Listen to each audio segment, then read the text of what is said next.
Who is the greatest rapper of all time? I mean, it's actually quite a bit more simple than you might imagine. So I'm going to give you just a little bit of background and then we'll get into it. So the other day I was at work and I heard a couple of guys, overheard some people talking, and the question was, who was the greatest rapper ever of all time so far? Anyways, because there are certain contenders for sure.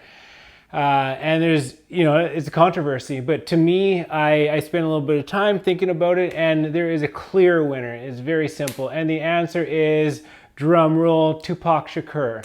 Why is that? So there are a number of rappers out there that are notable. Eminem is, of course, he has a skill and skills that are up here, right? Of course, KRS-One is a heavy hitter, been around and just on a level that not everybody's on. Somebody like Asap Rock has like a crazy vocabulary. I heard that's why like some people don't really dig it because it's just too much. It's like, whoa, dude. Like Immortal Technique, awesome. I just, yeah, the energy is amazing. But so Tupac Shakur, I would put it down like this. It's like, so all of these guys are up, there's something about them, but it's like, comparing to other rappers per se, or a lot of other cats out there, it's like, so there are certain aspects of like, what would contribute to making somebody the greatest rapper of all time so far. And it's like, the thing is like, if the person isn't heart-based, they're just simply not in the same category. They don't have the same, they're not tapped into the same infinite resource. They're using, it's more like ego-based, mind-based, and it's like they're not even in the same realm of expression as somebody who, like some rappers, or artists, they tap into the heart. Some people, everybody has a heart, everybody uses their heart, but it's different. There's a big difference between having gone through some experiences that are heartfelt and, then like rapping about them or whatever, which is awesome. But then like, when they blow up, it's like, there's not a whole lot left there. Whereas like Tupac was connected to his heart. He lived in his heart. He used his mind, but he was the full package. He was a guy, they said he would go into the booth. He would sit in the studio, in the recording booth, and they would like play a song and he would write it in there. So the guy was a poet. He was an actor. He was an artist. I mean, and he would write it and then he would spit it, because he was overflowing with, because he was tapped into something that is abundant, that is infinite, which is the heart. The mind is a finite thing. With the mind, you can only talk about what you're aware of. You can only, it has the ability to calculate, to work with things, to rationalize and whatnot, but it doesn't even come close to the heart center. And so it's like, if that's not the level that you're operating on, then it's like you don't even come close. You're not even a contender if that's not where you're at. So it's like, to me, this is the kind of, way to judge this sort of a thing. And it's like the guy, as it unfolded, I had no idea how lucky I was. I remember where I was when Tupac died, it was that big.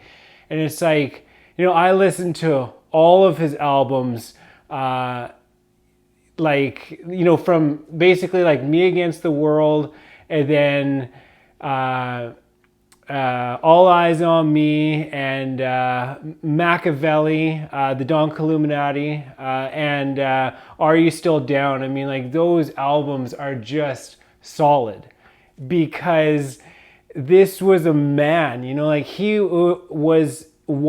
is an example of a man, like a real man who was not afraid to stand up for what he believed in, you know, and he was compassionate. He was honoring, you know, he loved women. You know, I think I heard him once, he's like, I love women the way that Prince loves women, you know, not as an object, you know, and it's very evident in his song like Dear Mama, and even You Wonder Why They Call You B. And it's just like, you know, you got to respect yourself before I can, even though that's a Goody Mob line. And so it's like, you know, that dude was just next level. And, you know, like he had that, he had the, yeah, he was the full package. He had the, you know, he was a gangster too. I mean, like, you know, and what I consider gangsters is like he held it down. You know, he didn't take none. He wasn't afraid. He wasn't timid. You know, he was very, you know, and also, but very, you know, so passionate, compassionate. You know, did he get caught up in some stuff? Yeah, because he was a gangster at the same time, you know, like in the mid 90s when all that stuff was going down with Death Row and Suge Knight, and then, and like Snoop Dogg and Daz Dillinger, and just like everything that happened during that time. I mean, that was a very special time in hip hop, you know, and yeah, some people, you know, didn't make it out of that, but he, what was I once wrote a rap. It was like, and yo, I'm glad the Biggie and Tupac died, two fallen soldiers in the struggle to make the rest of us wise, and on and on and on. But it's just like, you know, as a living example of somebody who believed in something, you know, with his mother and the Black Panthers, and like, you know, the whole thug life thing.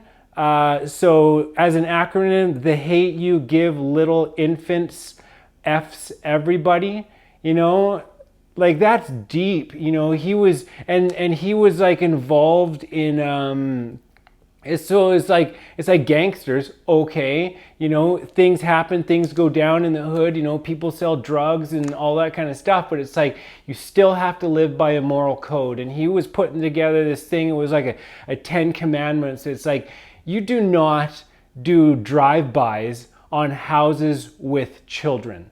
You know, you do not sell crack cocaine to pregnant women. You know, yeah, you got to like handle your business, you know, whatever that is, you know, your existence, but you got to live by a certain moral code at the same time.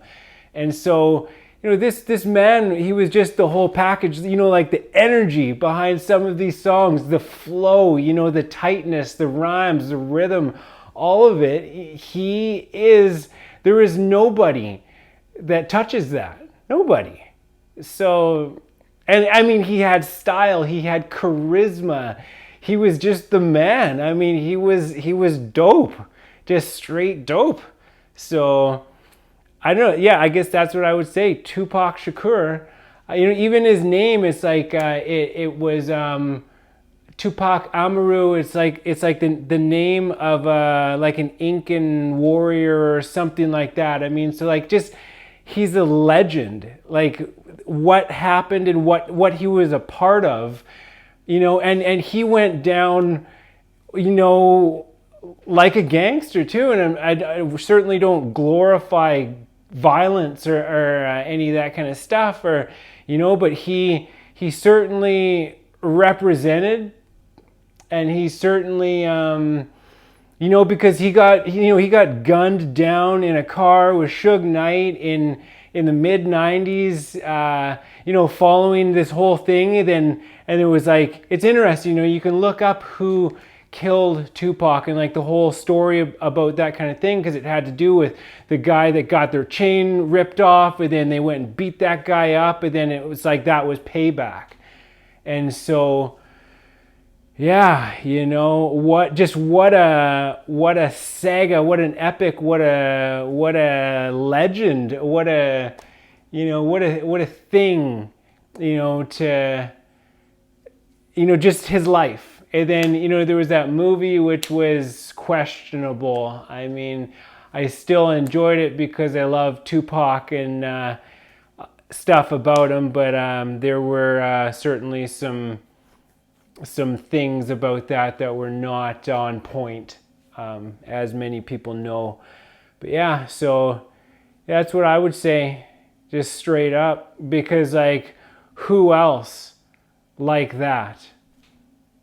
You know, I followed hip hop. I was born in 81.